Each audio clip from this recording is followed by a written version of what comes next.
Welcome to Going Through Health with Gordy and Zed. Where wellness gets a fun twist. I'm Gordy Jenkins, a natural foods entrepreneur, and with me is Dr. Zed DeBout, our resident trained Stanford MD. We are former college swim teammates turned best friends, and now your guide to this crazy world of health trends and fitness hacks with a focus on getting the science right.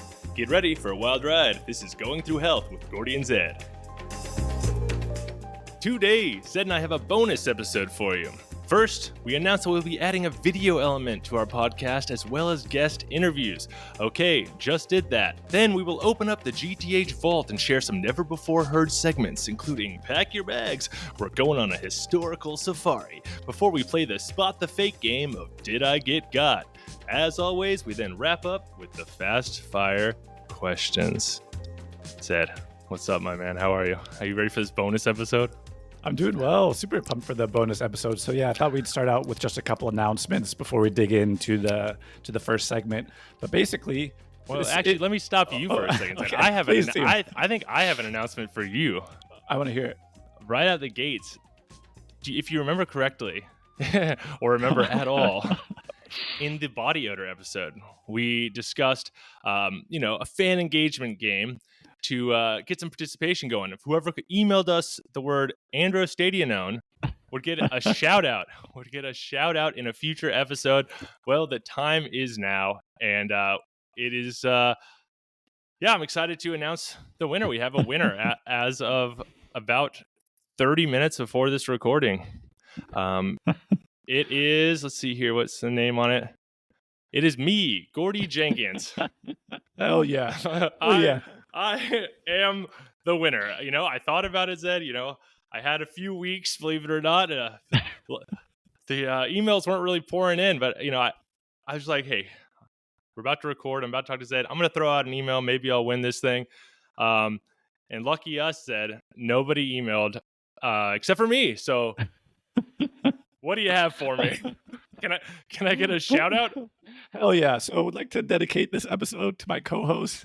Yeah. And also the winner the body odor game. The smell good man himself. And yeah, so I think that just goes to show that we can only beat ourselves. We can only lose to ourselves like games like this in the future. So I don't know. I think a pat's on the back all around. And if you wanna beat us at our next game, you're gonna have to get up a little earlier than 30 minutes before the next episode.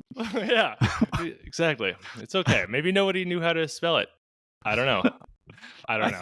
That's probably what it is. We have a lot of perfectionists listening, and they didn't want to be wrong, which is cool. Other announcements, Ed. I hear we have some other announcements. What do you got for us? Yeah, so other announcements. So this is more of a bonus episode due to vacation schedule, etc. So we will be back to our more typical programming next week. Second announcement, we will be having upcoming guests. We have a couple who have locked in that they will be attending a interview with us. I don't know why I'm putting it that way. And hopefully they are already regretting it. But no, it's exciting. We have a couple great guests lined up, and we have a lot more in the pipeline. So excited to share their expertise and just give them a hard time on the episodes. And so what is there anything anyone can do to get in our pipeline? Yes. So would love the listeners to write in with future either guest areas or subject matter or expertise requests, as well as topics. And so then we can at least give those some consideration before doing what we were going to do in the first place. I'm a little worried that this method of waiting for people to email us is gonna end up being the first guest is me, Gordy Jenkins. No. We have actual other guests joining us. All right.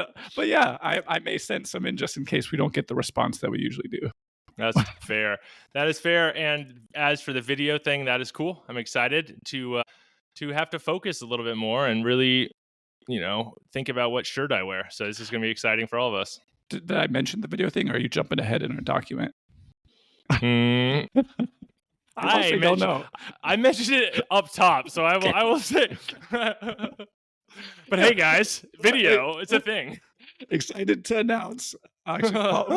Excited to second Gordy on this. But yeah, we're going to be doing YouTube within the next month or so for these episodes, so you can see our smiling faces while we roll through without any errors. Just like we're doing today. So yeah, that's the gist of it, our announcements. getting some guests. Be very excited. If you're a guest, be even more excited. And if you don't know what we look like, that's very doubtful, judging by the numbers and of people listening to us right now. But you'll have an opportunity in the next few weeks. But Zed, since it is the day that we're going to go on a historical safari, and we're talking a little bit about vacay, and we're on a vacay week. What do you got? You got some travel tips for us? Yeah, so I figured because it's vacay week and now that summer's over and everyone's done vacation, I think it's probably a good time to give out our 10 favorite or kind of top of the mind tricks for maintaining your healthy groove while traveling, whether that's for work or pleasure or you're going on the next season of Love Island. So all things to consider. That's work and pleasure. It sure seems like it. So, all right, real quick before we get into it, Love Island, I think we'll obviously love the show for a couple different reasons. It's the only reality TV I'll watch, and I won't get into all of that right now. But one of the things that I think sticks out to me the most is the just impeccable body grooming, especially on the guys. And so I've never I just use in terms of body grooming. So I'll just use like the regular buzzer, but I'm very curious about the technology, like the no like cut technology or whatever. Do you know what I'm talking about? Oh, for the hair removal of the sensitive areas? Yeah. Well, I don't know how. I wonder how that technology works, because when you just use a regular buzzer, I mean, I use a regular buzzer and it's fairly active carnage. Like, I don't know, it's Yeah. probably I when I use the buzzer, I bring my buzzer, I pack my buzzer, I go to the blood bank, I say, no, this is not a deposit, this is a withdrawal. I need blood on standby. And then I do my manscaping, and then I go on my day, and they tell the police that I'm no longer there. So you're saying that the people on Love Island are well groomed. So they're on this vacation. They're on their little vacay to beautiful Love Island, Mississippi, or wherever it is. And and they're looking good. So you're going on a trip. You're not bringing your buzzer, probably, right? You're doing that in the days leading up to it, right? Right. Like you're hovering over the toilet, uncomfortable, sweating a little bit, right? Am I projecting? No. And that's just the usual. That's just you going to the bathroom. Exactly. No, but that's just the one thing that's mind-boggling, is how there's no side, anyways, we could move on, but that's one of the many travel things that I like to dig in. I just want to let everyone know that I gave Zed the task of bringing up Love Island in this intro, because one of the clips we will reference later will reference Love Island. So I just want everyone to realize that Zed is taking one for the team right there. Thank you very much, Zed. Next time, give it a little bit more thought next time. I got you. I'm not going to put you on an island. Just leave me. All right. So breaking down these 10 tips into sets of 9 plus a bonus. So first set of 3, sets of 9, sets of 3. All right, 9 divided by 3. Here's 3. some tips, folks. All right, so sleep. Sleep is the first one. Sleep is the first set. All right, so what I do before any kind of travel, and because I've been bitten in the butt before, is make sure the place, hotel, bedroom, whatever, well, especially the bedroom, even if the overall place doesn't, has climate control. I'm talking AC, I'm talking DC, I'm talking fans, because that will ruin your trip faster than anything. I agree. I actually just coming back from a trip. I was on the East Coast, went to a wedding in Maine, went out to Boston for a little bit, and we stayed in an Airbnb. And it was beautiful. It was on this gorgeous lake, and it seemed super serene. I was just like chilling in this massage chair, looking like a goober. I was way too big for it, you know. I definitely looked like a Soviet era bear in the circus riding a tiny bicycle. But it was super peaceful, hot tub, like everything was just ideal. And we go to bed 3 a.m., wake up to smoke alarms going off, and we like can't figure it out. It happens 4 more times. Eventually these like firefighters are there, and you know, we've tried to weigh it out. At first we're like, oh crap, we're gonna die, but then by the second time we didn't even care if we were gonna die. We just wanted it to stop. So I can't underscore more about how important sleep is on vacation, because having a simple thing such as 7 blaring smoke detectors throughout the entire night can really keep you up a little bit. And like everyone there, like we still had a great time because it was good people, but not as great of a recovery as you would imagine. So I'm getting this just image of you kind of tossing and turning, hot and bothered, and because you can't sleep, you go to the microwave in the kitchen to make yourself a little snack, and you put in some tinfoil and you leave it going, and next thing it's Gordy started the fire. It's true. It's true. No, it was more like Gordy took out one of the smoke detectors, and the fireman told me I could be fined $1,000 for doing that. And I said, all right. So that was the little true story. So Gordy's recommendation for sleep: take out the smoke detectors. That is right. That is right. All right. So yeah, make sure the place has climate control. I have my own horror story where we went to Venice and the Airbnb said there was AC and we didn't confirm, and then it was not working. And then I didn't sleep on the red eye, and then I didn't sleep that night in Rome.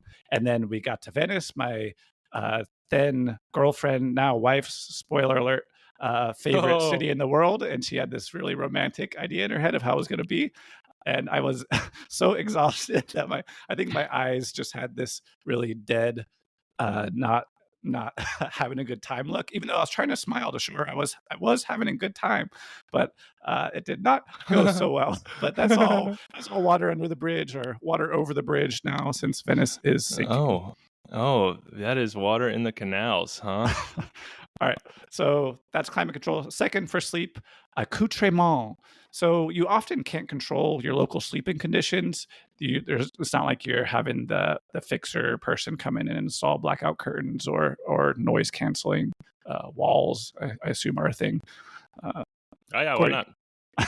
So a couple things can really help mitigate that noise and light at night. And I will personally vouch, put my name on it, stamp of approval, Silken earplugs, as well as a nice sleep eye mask. I find makes a world of difference. Awesome. I sleep with I have sleep headphones that are in a mask. You know, you can get like white noise if you want, any color noise really. So yeah, big on that too. Covering the eyes, that helps. It would be weird without it. It's almost like a blanket for my soul. And eyes are the windows to the soul. It's like the drapes of my soul, I guess. Yeah. The curtains of my soul. Yeah, the blackout curtains of my soul. There it is. There we go. And it's all back to where we are. Here we go. All right. And then third, for sleep, I personally recommend to myself, not everyone else, in case there's a problem, to bring like a break glass in case of emergency supplement, whether that's magnesium, which we covered in a previous episode, or melatonin or what have you. But just in case the sleep issues get really bad and you just become too wired and riled up to get that sleep and it ruins the vacation, it's nice to be able to fall back on something to knock you out, so to speak. I not as crunchy as you, but I'll definitely hit up a Simply Sleep or something when I need to reset the old sleep schedule. Nice. All right. Nice. Well, that's thanks. That's sleep. All right. Getting on to eat. So this is the one thing I always do that also always causes a problem in my household, but sometimes you just got to do what's important to you. So I always bring protein powder. I find it's almost impossible to hit your protein macro goals otherwise. True. And for whatever reason, when you're traveling, it just seems like it's all carbs and no protein. Is that just me? It's true. No, it's true. Because you eat a lot more I feel like I eat a lot more breakfast on vacations than I do in my normal life, you know, because it's like more of an event, you know, you have time in the morning and stuff like that. That's true. And so I totally agree. And I just find it more cost effective and logistically friendly. It's really hard. Generally, they're not serving American breakfasts abroad, or there's just croissants or bread as far as your eyes can see. And it just helps whether you want to use it like as a snack or what have you. But I do run into a lot of problems with the TSA. So from personal experience, it almost about 50% of the time it gets pulled if I do the carry-on. So I'll watch the suitcase get to that little divergence point in the TSA roller thing, and then it goes, and I'm like, oh, fuck, I know exactly what this is going to be. And then everyone's passing by. You're that person. My wife is you. That's the really? Worst. Okay. Yeah. Oh, you guys are the worst. They pull out the big thing of protein powder, and it's just such a bad look. I was like, I know what you mean, though. Sorry. no, I was just gonna say, don't. It's not protein, guys. It's cocaine. I'm cool. I know. I'm not a I'm, loser. I'm honestly thinking that might be the easiest way to traffic drugs is just to be like some crunchy ass boy like you and just bring all your stuff, all your supplements, and then no one's gonna question you. They'll just be like, please leave, and you're like trying to tell them about magnesium, and they're just like, it's cool. I don't need to know it. I don't need to know. It's for exactly those types of hateful subjective judgments that I now put it in my checked-in bag. So I split the checked-in bag with my wife. I have my 50%, and if I want to, I can put the protein in my half of the suitcase, and it's fine, and she's fine with it. Good. So I'm glad you have found that peace now. So you guys can conquer that. I'm still looking to find that balance in my life. I like that. TSA, yep, that's tough. It's tough. So protein powder, you're going to deal with the TSA at some point, but worth it, in my opinion. Second thing is this takes a little bit of foresight, again, kind of like the AC thing, but try to find a place, if it's an Airbnb or it's not a hotel, to find a place with a kitchen or a fridge. And that just really increases the ease of the logistics, and you can actually grocery shop and have some stuff at home that you know is healthy or fits with your diet. And it's just nice to have that to fall back on and be a little supply around the home. Cool. Yeah, that makes sense. And then last thing for eat, plan your restaurants and or carry snacks. So this feels maybe a little bit juvenile or like I'm talking to a toddler, but the more you can do in terms of planning restaurants ahead of time and not resorting to panic mode when you're already hungry and out and about and have been walking 20,000 steps and keep getting approached by people trying to sell you things, and just duck into the first Euro place and eat 4 pounds of lamb. It's nice to have a plan to avoid that kind of situation. That is my plan, though. If that's your plan, then you're good. Okay, good. Good. But one thing that I think is really interesting, and maybe we'll do a whole episode on it eventually, is that I've heard, and I don't know if you've heard these anecdotal stories or these whispers or mutterings of how people will be lactose intolerant in the States or have certain food allergens or sensitivities, but then they'll eat that food abroad and be totally fine and not have any issues. And I've done a little digging, and a little bit of it gets back to the way they process or pasteurize some of these things.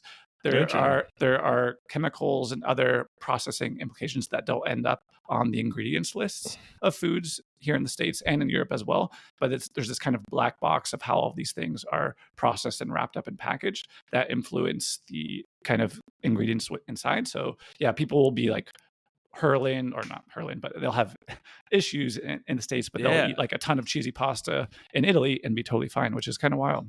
That's really interesting. Yeah, that'd be an interesting deep dive for an episode or something like that. We can get into nutritional labels and all that too, I've been thinking.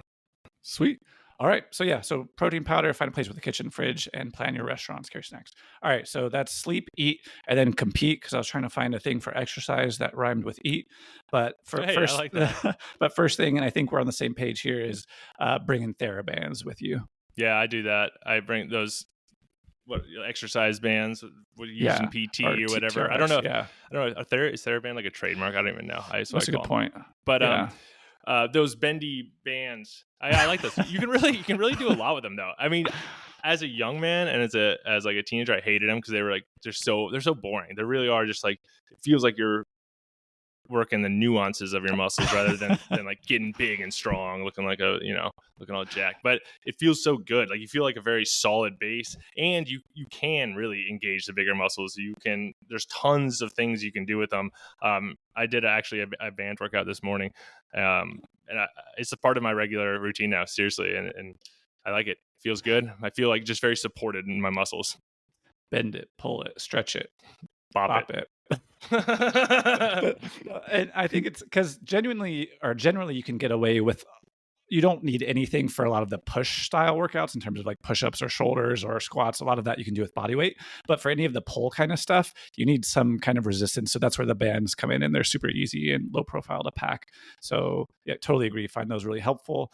And so that's the bands. And then location, if you want to get a little bit crazy or it's important to you, I try to often find places that either the hotel has some form of gym, which goes a long way, or it's near some sort of like gym or park, etc. Because it's just nice to get out and about in the location where you are. Absolutely. Yeah, no, for most of my life in college, I wasn't a runner, but I started in the past few years, and that's been so nice being able to go on vacation and only need your shoes. And it's also a really fun way to explore the new area. It feels like, a nice morning run. You kind of get up early, you run around before the city's really going, everyone's setting up. It's kind of quiet. You kind of just get this peaceful, full perspective on everything before it gets going. I don't know, it's very special. I really look forward to vacation runs a lot. It's very fun for me and my wife. No, and I think there's just things that you can see in a new place. Well, it doesn't have to be a new place, but that you can see by walking and running that you would never see moving a little faster and Totally. Public transit or car. And yeah, totally agree with that sentiment. And then that kind of leads nicely into the next one in terms of just being active generally. So I know these all sound maybe a little bit crunchy or prescriptive or a little bit wild while you're on vacation, but the important thing is to don't worry so much. You're probably getting a ton of steps in or just being active in general. And if you want to have that whole week to not worry about it at all, that's fine. Like, yeah, exactly. This stuff's fun for us. Like, it's fun for you to have like your supplements with you. And you probably know that the 4 days without it's not going to cost you that much in the grand scheme of things, but it's nice, right? It's like comforting. It's just that routine now. And it's just good. Like I totally get it too. You can give yourself a rest. You don't have to go work out. It's just fun for me to go run. You're going to end up walking around so much, like Zed was saying, snorkeling, doing anything, that the activity will often present itself a lot. No, 100%. So yeah, that's the top 10, including sort of that bonus of just taking it easy and being present and okay to give yourself a little bit of leeway or grace to deviate and then just enjoy yourself. But again, like Gordy said, I think it's fun to do a lot of these things when you're abroad. Oh, I'm a man guy. That's right. Yeah. Well, that's perfect. Zed, great place to now introduce what we'll be doing next. So, in honor of our travel theme, Zed and I would like to share a pre-recorded segment called Historical Safari, where we take you around the world and through the ages to note some historical measures of health. So enjoy, and we will catch back up when you land. That's right, Zed. I'll see them in a little bit. Goodbye. All right, so I'm really excited about this next segment, Zed. I have my passport ready, and I hope our listeners do too. Are you ready, Zed? Oh yeah, I'm ready. I want to embark on this trip with you. So if you have your tickets, your passport, and you have a bottle of water, let's hop on this plane, and we're about to go on a historical safari. Hey, pack your bags. We're going on a safari. A historical safari. All right. Well, now, Zed is going to lead us on a historical safari to highlight some measures of health and vitality through the ages and across civilizations. We'll first meet up with Zed in medieval Europe. Zed, welcome to medieval Europe. Well, fancy seeing you here. You recognize this wheel right here? It's a urine wheel. Oh, a urine wheel? I don't know what a urine wheel is, but teach me. So in medieval Europe, physicians often used this diagnostic tool called a urine wheel, which we all grow to know and love. This was basically a chart. So not like a wagon wheel, but like the little chart wheel, sort of like color code. So this allowed them to diagnose a patient's health based on the color, smell, and even taste of urine. For example, what the heck? Red urine might indicate blood, which makes sense. White, cloudy urine could suggest kidney stones. And this tastes red. Does that taste cherry flavored? Really tough for colorblind doctors. And then some physicians even believed they could detect diabetes by the sweet taste of a patient's urine.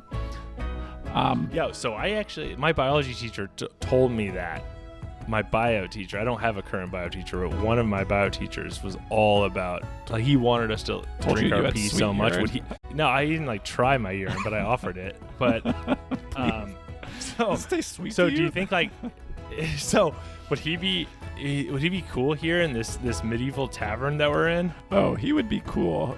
All the patients would be lining up to him at the tavern, just pissing on the wheel. You don't actually have to piss on the wheel, I don't think. But no, I just. Wait, why is it called a wheel? Does anyone know why it's called a wheel? I think I imagine it kind of as this color wheel where you can kind of it's like a labeled sort of pie chart, and you can hold it next to whatever sample of urine you can have and be like, oh yeah, this color kind of matches. Looks like you got blood in there, my man or my lady, milady. rock me, mama, like a urine wheel.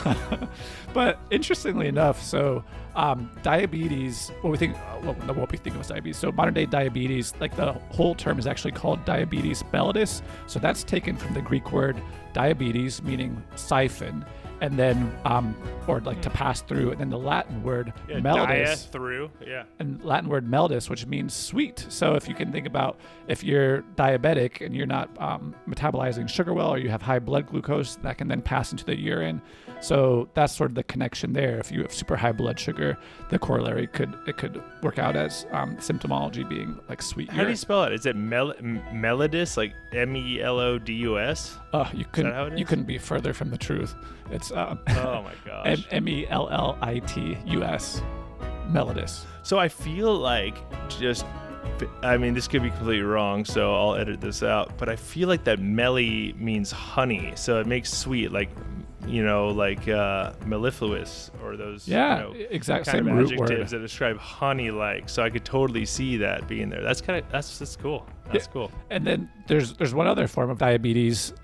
That's the full term is diabetes insipidus. So that's basically a disease that causes the body to make large amounts of urine and can lead to extreme thirst, but it doesn't have to do with blood sugar.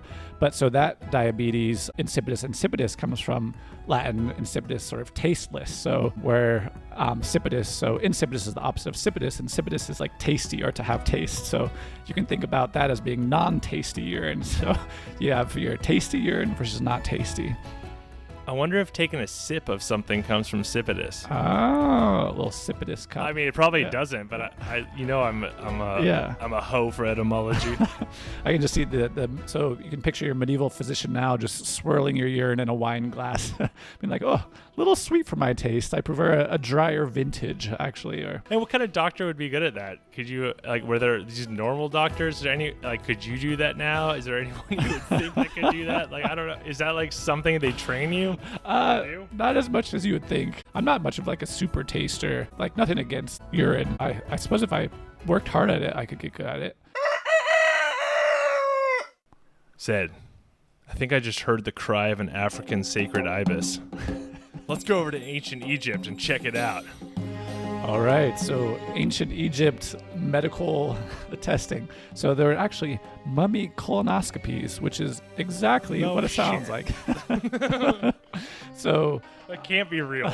So from what I read, there's at least some segment of ancient Egyptian population who believed that health and disease were intrinsically linked to the spiritual world. So obviously, in that case, to diagnose and treat illness, physicians would conduct colonoscopies on mummies by inserting a long, curved metal tool into the deceased's rectum and pulling out any remaining organs or fecal matter. They believed that this would obviously provide insights into the person's health and cause of death.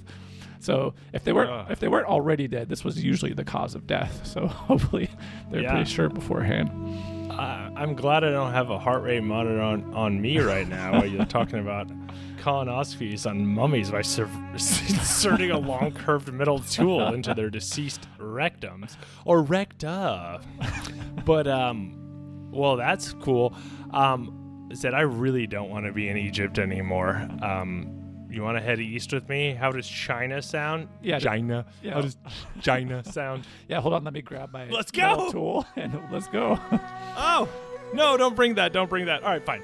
We're in China anyway. You brought freaking metal tool. What are you going to teach me in China?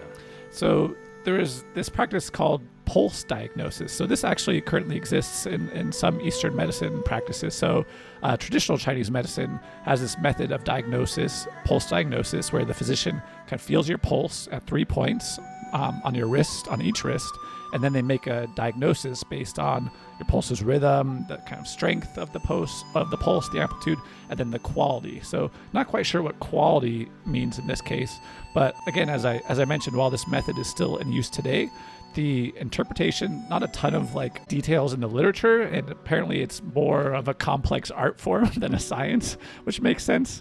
But yeah, so a little bit of pulse diagnosis. So beforehand, you're telling me that you actually had a TCM, a traditional Chinese medicine diagnosis of pulse diagnosis. Yeah, so Can I say diagnosis one more time in this sentence? So yeah, actually, so you actually did this though? Yeah, I did. I was just so curious. I think this stuff is so like fascinating. So I've actually had it done, and yeah, they do the thing where they basically like they're feeling your pulse on your wrist, and they also like feel it at like this pressure point like between your thumb and like forefinger. And the guy was like very methodical, and I was just so excited to like hear what was going on. And he was like, "Yeah, What'd you get? sounds like good? you have severe liver issues." And I was like, "Damn!" And like this isn't me like tooling on it or anything. Like, for all I know, there could be a component, but like to be able to diagnose liver issues, and to be frank, I didn't follow up on it, so it could be true, and my liver could be screwed. Did you actively had like did you have like a Colt 45 in your hand when you walked in, or anything that could have given him some context clues? I had 2 empty ones taped to my hands, so, but it was hard to get your pulse. Yeah. But no, it was like, I don't know, I'd be fascinated. Maybe that could be another field trip for us if you end up like doing it in LA or something. I'd be curious. I would love to see that. I would not love to see that I have liver issues from a traditional Chinese medicine healer. But I would like him to tell me that I'm healthy. So I don't know. I got to find a bad one. All right, dude, this is crazy. My liver's getting a little jealous that yours is so strung out. Let's go back to Europe. I know this is a terribly planned itinerary. That's my bad. But let's go back to where France will be in a few thousand years, and then maybe have some wine for me to really pickle up my liver so we can be on the same page. Gordy, that's not wine. Don't drink it. That's not wine. Yeah. Well, I'm going to drink it, Zed, but with this kind of music around me, and it feels like, it's so weird how like it sounds like modern French. It's just it's so crazy how the area that would become France has accordion music. Well, if the wine tastes sweet, that's because it's a Moscato. But we're here for a different type of I thought it was because the grapes have diabetes. So trepanation, let me know if you've ever heard that term before, because I hadn't before I researched this. But basically, ancient France would use this surgical procedure, which involved ancient France. Physicians in ancient France would use France. would use this procedure where you basically drill a hole into the skull to treat all kinds of stuff. So not exactly sure what they were using for drilling, maybe that same long metal implement. But this would be used to relieve hope they cleaned that on off before it was in a mummy's ass. Yeah, I think you'll find they didn't have germs back then, so not necessary. Oh, that's right, they didn't. That's cool. But it could help, ostensibly, it helped relieve headaches, seizures, and mental disorders. And they believe that this procedure would allow evil spirits to escape from the body. Don't want them in the body, let them escape, get out of there, and thus cure the patients of their ailments. So, interestingly enough, modern neurological surgery does this, not so much for evil spirits, I don't think. Granted, I didn't do their fellowship, but they will actually drill holes for actually multiple uses. But that being said, the whole point being that we do still do this, although with a little bit less archaic intentions in mind. But they do actually use it to relieve headaches or seizures or things like that because of pressure built up in the skull. They were onto something, actually, because when I read this, I was like, yeah, if my foot hurts and you drill a hole through my prefrontal cortex, my foot might not hurt because I'm like drooling on myself. Like, is there something that's actually like good about like cranial swelling that I don't understand? Yeah, you go in like, I got my foot got like sliced off in the Holy War, and they just go straight for the skull. They're like, we got don't worry, buddy. Yeah. Just close your eyes for a second. Oh, I feel so much better. I don't remember anything, and my name is Zed now. Fun times in France. Sorry, France. Wow, all right. No, it's okay. France didn't exist at this point. They might as well be Francia at this point. But you know where we should go that is established in this period? Ancient Greece. Zed, let's go pay a visit to our old friend Hippocrates, or Hippocrates, if you're like me originally. So Hippocrates, Hippocrates, the ancient Greek physician we all know and love, believed that you could diagnose a person's health by examining their facial features. So par exemple, a pale, cold, and sweaty face was seen as a... God damn it, we're not in the French segment anymore. Do it in Greek. I wrote in my notes, in Greek, say that. Par exemple, a pale, cold, and sweaty face was seen as a... He goes back to the par exemple. Damn it. All right. It's all I know. Continue. It's all I know. So a pale, cold, and sweaty face, obviously, a sign of impending death, while a flushed face was considered a sign of fever or inflammation. So, I don't know. Honestly, intuitively, it makes some sense. I can also see being like a bloody nose could be a broken nose, or trying to think. That feels so intuitive, but I know like how much Hippocrates is like intertwined with the medical profession, right? Isn't it the Hippocratic Oath based off of him, probably? So like this guy was like, hey, I don't know what the frick they were doing in Greece beforehand, just like guessing, seeing someone's name and then looking at the stars and being like, well, Venus is down there and this is up there, so this guy's gonna die on Thursday, which hasn't been named yet because that's named after Thor, but we're gonna figure it out. So what I mean, it seems so obvious. Like, yeah, if the dude is sweating and pale and is like panting, you're gonna be like, yo, this guy's sick. Or like if he's flushed and his face is swollen, you might be like, yeah, there's some signs of inflammation. Seems great. I wonder if that was like a pretty novel idea at the time. Yeah, I mean, you have to think. I mean, he was definitely a like ahead of his time and did some crazy things, but obviously made strides towards modern medicine. But yeah, I'm kind of laughing about like, oh, the patient's smiling, they must be happy, or like frowny face. Yeah, exactly. They're sad. Yeah. The patient smiled at me. Clearly, he is faking his pain symptoms. They have dimples. Let's get the demons out of them. So yeah. Oh, you gotta get those demons out the dimples, man. Yeah. The dimple demons will wreck your life, and I know that from a past life, and I'll tell you that in a different story. But if they don't exercise those demons, it really can add up. And like, if you reach a certain point of demonic like possession, like I have with like not being able to drill a hole in my skull for a long enough time, eventually it takes over and you just like figure out a way to work with them. But it's all good. It's cool.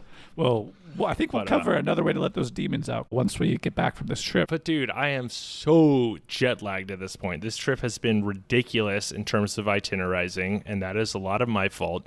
Sorry about that. Didn't know we'd have to skip time zones, skip time periods that much. But do you think we can like do the rest of this sort of instruction from the plane, because I'm really tired. Absolutely. And the last couple of these, you won't even have to do much. This is your captain speaking. If you look out the left side of the aircraft, we are flying over Love Island. Oh, wow, Zed, did you hear that? We're flying over Love Island. Look out the window, bro, huh? Look, they're filming future seasons. What kind of archaic tests are they using now? They're drilling holes. All right. Brings us to phrenology, a little bit less invasive than the skull drilling. This, you could just sort of like feel the bumps on a person's head. So very popular in the 19th century, kind of little scalp massage, measure the bumps and indentations on a person's skull, and boom, bam, boom, as they say, determine their personality traits, mental abilities, and level of health. So kind of a 3-for-1 there.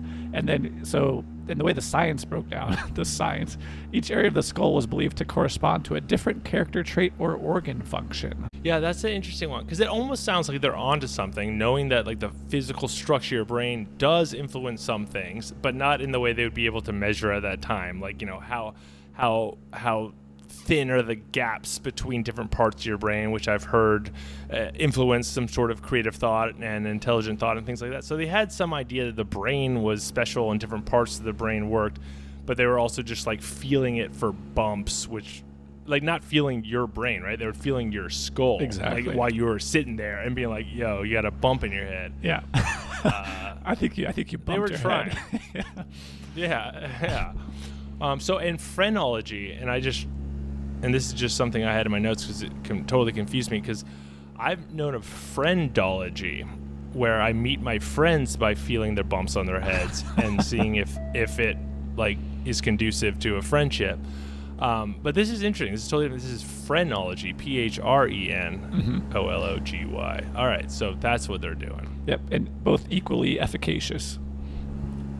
Yo, so I'm looking out the window right now, Zed, and I'm seeing like a huge blood spray. I don't know what the heck they're doing. Do you think you have any clue what they could be doing down on Love Island right now with all that blood getting out of their bodies? Blood getting out of their bodies. So yeah, this is getting out of their bodies. This is stat. We have a code blue. The blood is getting out of their bodies. So yeah, this is medicine 101, bloodletting. So we're all familiar with the leeches, the ancient practice. So basically, you're draining a certain amount of blood from a person's body to cure, prevent illness. And so this was based on the belief that the body's four humors, blood, phlegm, black bile, and yellow bile, needed to be in balance for a person to be healthy. So those are the four humors. Yep. Like those were like the four big ones. Big Berthas of health back in the day. It was blood, phlegm, black bile, and yellow bile. All right, whatever.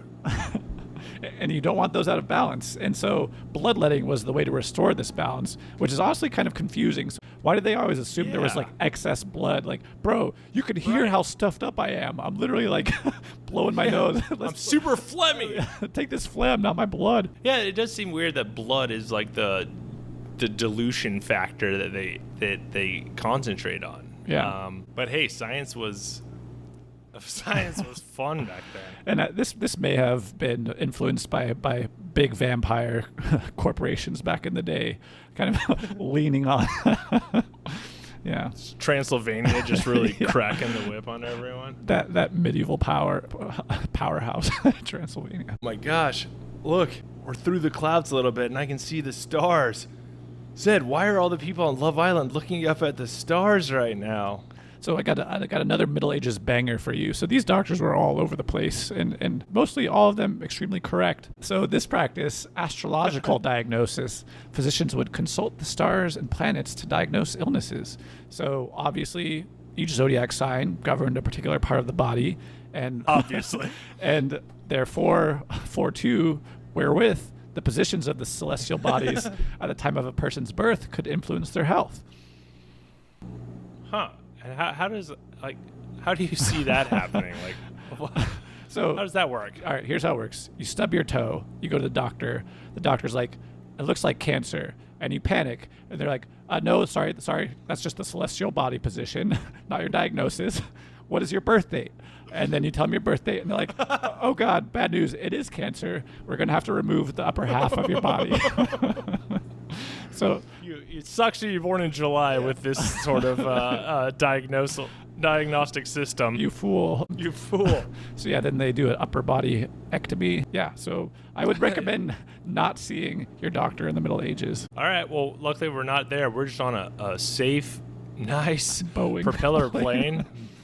Propeller plane based off of the royalty-free airplane sounds I have. Hello, you can tell that prop is going. Oh, wait, we're coming down though. Oh, Zed, we just landed. Man, what a great trip. Man, that'll certainly give us a lot of trauma to unpack.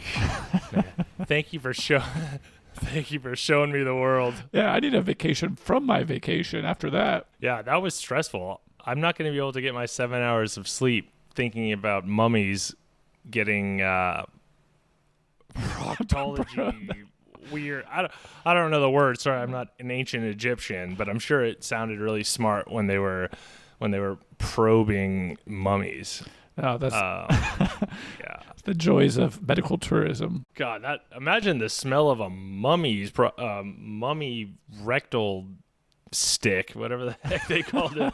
Dang, man, that sounds like a cool like a metal band or like a punk band name, you know, like mummy's rectal stick. It's good that they're just like made out of toilet paper though, right? That's just like one step. They can just wipe it right off on their calf. Yeah. Now that's healthy. Welcome back. We hope you enjoyed that little trip down memory lane and around the world. Well, next, Zed and I would like to share a fun little quiz game of sorts with you. A little segment that we like to call Did I Get Got? Where we have to spot the fake product. I hope you enjoy it.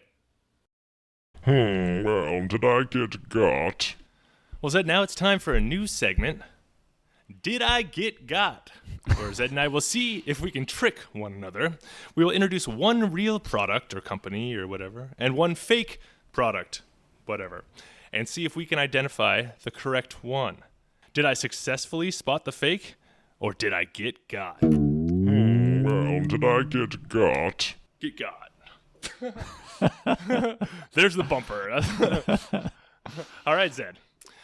Are you ready? So I'm going to give you one real health app description and one fake one. Okay, I'm ready. All right. So we're going to start with this. All right, I'm going to read you about, this is called Plop. P-L-O-P. Yeah, I think I heard one of those when you had your bathroom break earlier. Well, Plop. Your bowel movements say a lot about your health. Uh-huh. You track your steps, heart rate, calories, mood, weight, and more. So why not track your plops? All right. When going through health checkups, doctors regularly ask for stool and urine samples as part of the diagnostic process because your stool can reveal signs of infection, digestive issues, and more critical health problems such as cancer. So, yeah, I try to. Why not? Yeah, foist my stool on doctors that don't ask for it. That's how you do it. So some of the features of the Plop app include a way to analyze bowel movement after every logging, which I think logging is a hilarious term. Perfect. It provides personalized suggestions, and you can add photos with high definition of your BMs. And BMs in the DMs. Could that BMs in the DMs? And then it'll give you powerful scrollable and zoomable charts, so you can really analyze and then filter it by shape, factor, and colors and other elements. So you'll never look at your poop or take a photo of your poop the same way again with Plop. So that was the first one. You ready for the second one? Yeah. All right. The second app is called SoundStream. Hear the stream. Know your health. Introducing SoundStream. It is the first smart toilet app that measures the sound of your pee hitting the bowl to assess your prostate health.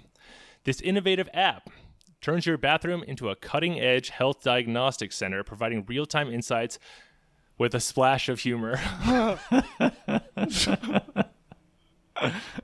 All right. So, some of the features. They have the pee sound analyzer, and it uses advanced acoustics to analyze the sound of your pee hitting the water, and a robust algorithm then translates it into health metrics related to your prostate, such as flow rate, consistency, and stream intensity. There's a health dashboard. It'll give you a prostate health score based on the analysis of your pee acoustics. And then you'll also get pee-synalized tips, so customized tips and suggestions to optimize your prostate health based on off your SoundStream data. So whether it's drinking more water or adjusting your diet or practicing Kegel exercises, SoundStream will offer that practical advice, again with a splash of humor. They love humor. You can share your scores. There's community support. There's the People's Forum. So big integrative thing. So Zed, can you spot the fake, or are you going to get got? Which is real, Plop or SoundStream? SoundStream seems so ridiculous that it's almost overly ridiculous. But I don't know. I'm going to say SoundStream is fake just because I feel like it's too downstream from the actual issues they're talking about. I don't know how. Downstream? Exactly. SoundStream. Especially with the variables you probably can't control of people's different toilets and I don't know how much water and toilet paper's in there. All right, I'm going to say SoundStream is fake and Plop is real. All right, let's go to the board. Verdict. Correct. Whew. Plop is real and SoundStream is not real. But hey, it could be one of these days. Damn. You like that? I do. The Plops, I love the splash of humor. The Plop was cracking me up too. I wonder how, because people do get a little crazy about their poop and they do take photos and do a lot of analysis. Yeah, big dumper money, I guess. They've really missed out on some puns with the word analysis there, now that I'm thinking about it. Yeah, they don't have the same penchant for humor as Downstream does. A Soundstream? Soundstream. We'll continue, but just a quick word from one of our sponsors today.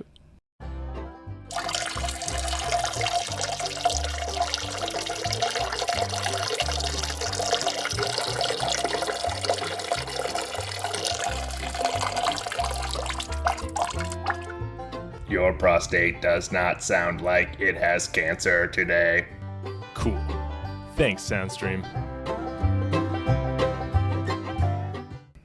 All right, Gordy, it's your turn. And I kind of diverted from the original gameplay style a little bit because I just have one for you. And you have to decide whether it's real or fake, or what are we calling it? Well, did I get got?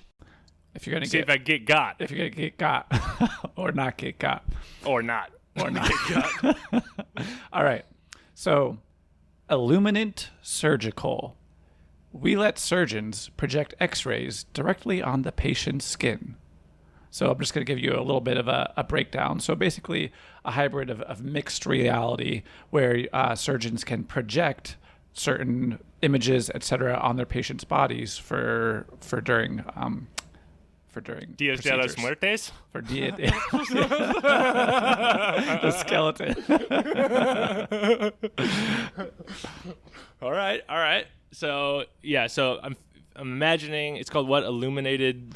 No. You couldn't be more. You couldn't be more wrong. What's it called? Illuminant surgical. Illuminant surgical, and it's basically like you can see the bones overlaid on a person laying down, and then the doctor. Okay. All right. I like it. I'll give you my opinions on each once you introduce the second one. Let's hear what the other option. Oh, is it just a yes or no? Yeah, this is the one I have, and it's real or fake. All right. Shoot, I could see it being used for like teaching. I don't know why. Yeah, I'm gonna say it's real. I'm gonna say that's real. I'm gonna say, why not? I'm gonna go. It's real because it's fun. And it justifies the budget of a lot of hospitals. I don't know. I love VR headsets. All right. What is it? Well, you are correct, Gordy. You have a good nose for this kind of thing. Yeah, basically they're trying to give surgeons sci-fi level X-ray vision and sub-millimeter accurate turn-by-turn GPS for the human body via state-of-the-art computer vision and projection-based mixed reality in the operating room. Wow. So wait, is it actually your own, your like, if I was laying down and then it would be my skeleton, or would it just be like a generic like skeleton or an X-ray, just knowing the position, like this is where your humerus is, this is where your tibia is, this is where your blah blah blah. My guess is they'll take the scans, whether it's a CT scan or MRI, for that individual, and then be able to basically project that physiology on the person while they're cutting it, if that makes sense. Really cool, really lame name of the company. Illuminant. Say it again. I can't even say it. Illuminant surgery? Surgical. Yeah, so pretty. So it's an adjective? Illuminant surgical. Yeah, there's a little light bulb guy. Like he had a good idea? Kind of, yeah. It's literally just a light bulb. Or it could be an ice cream cone. It kind of looks like an ice cream cone. Hey, Zed, neither of us got today. Whew. Congratulations. 1 for 1. Well, yeah, and next time I'll give you 2 so that we're consistent. My apologies. I don't need consistency. We're working towards that. Well, maybe you can, because with that music coming in, you know it is time for the final segment of today, which is the Fast Fire Questions. Gordy and Zed's Fast Fire Questions. As always, we lead off with Would You Rather. Would you rather? Zed, would you rather being Mr. Nutrition? His words, not mine.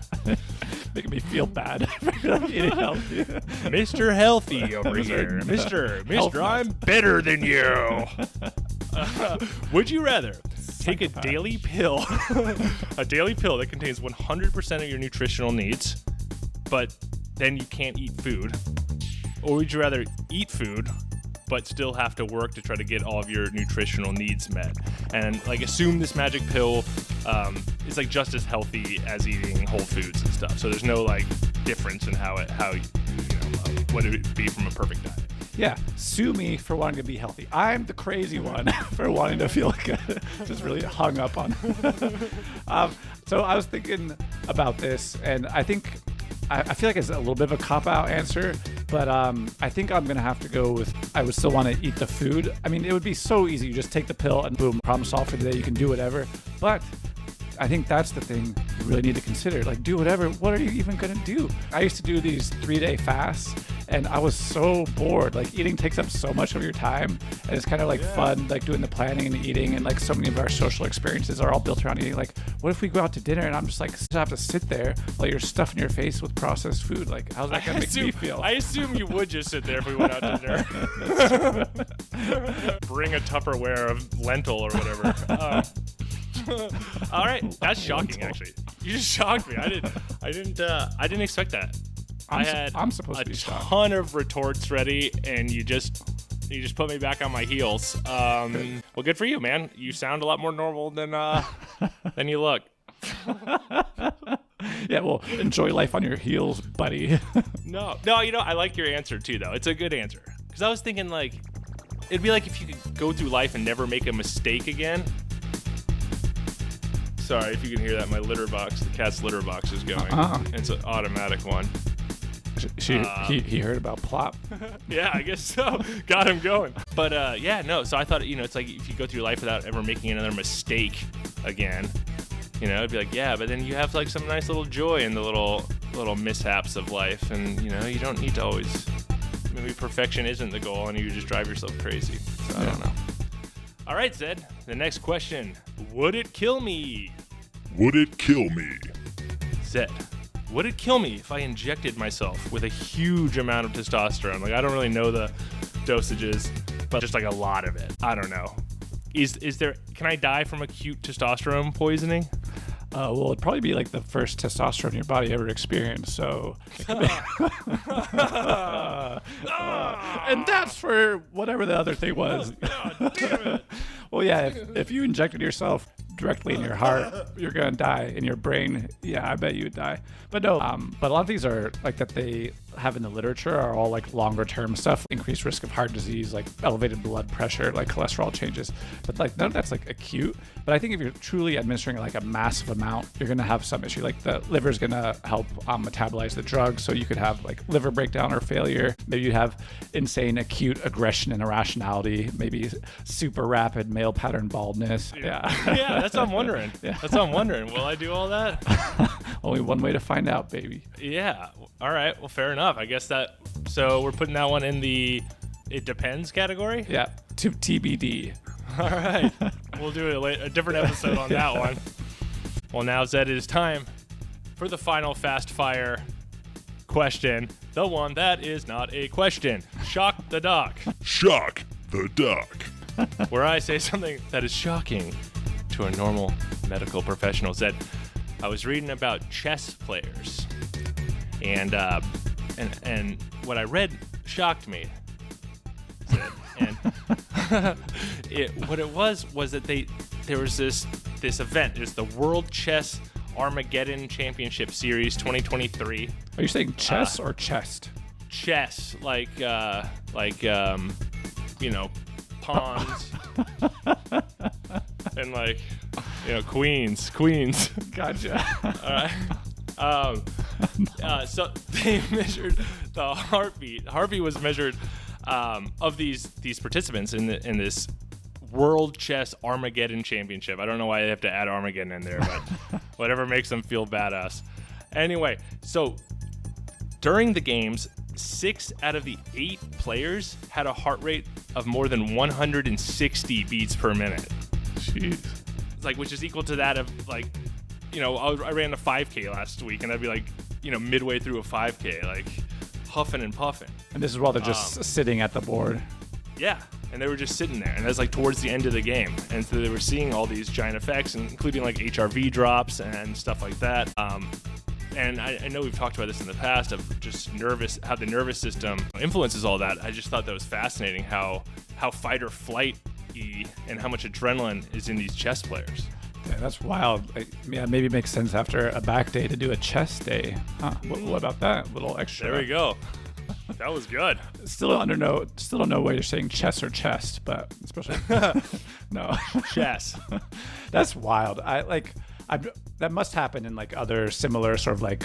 I know when I used to play my brother in Sorry, I'm sure his heart rate was through the freaking roof. Or like formula, like race car drivers. Yeah. Oh yeah, 100%. But like these guys are also like not fighter pilots.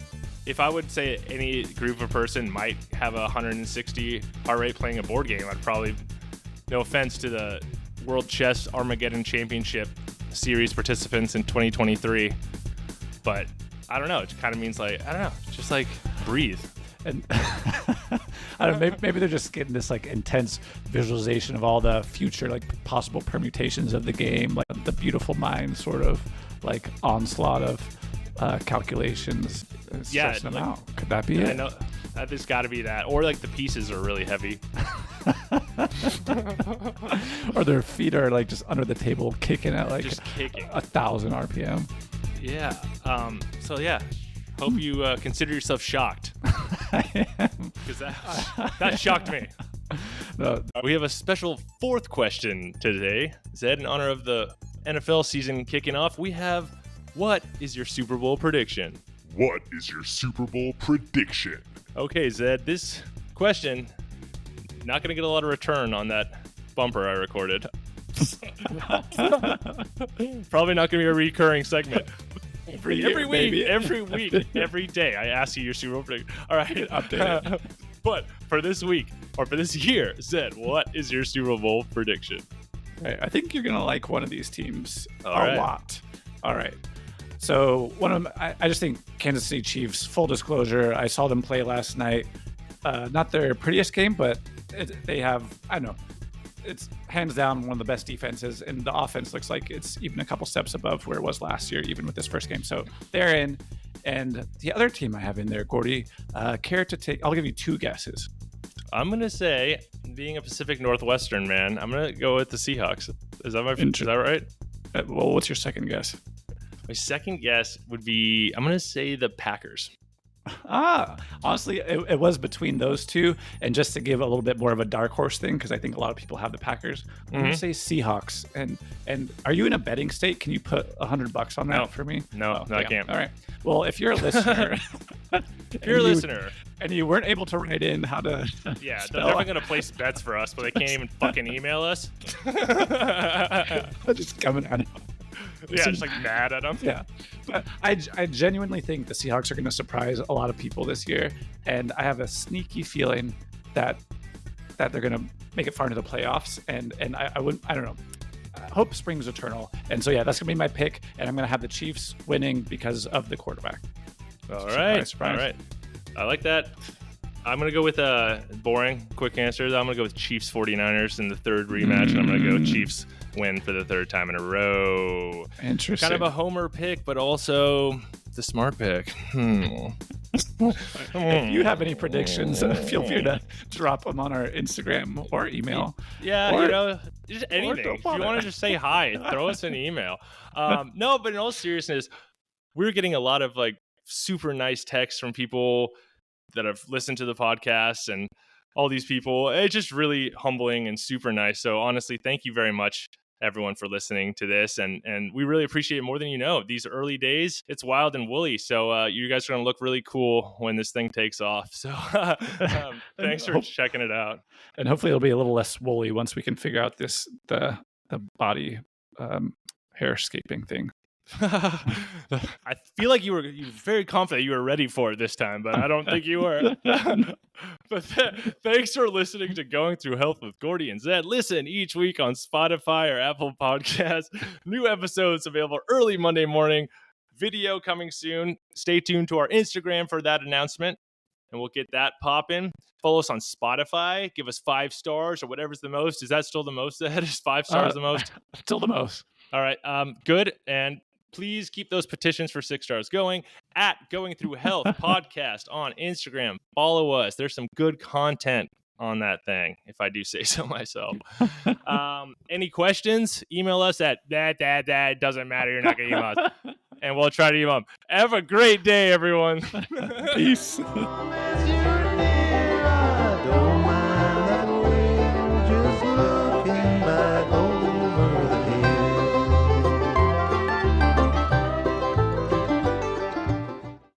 Hey, this is Zed.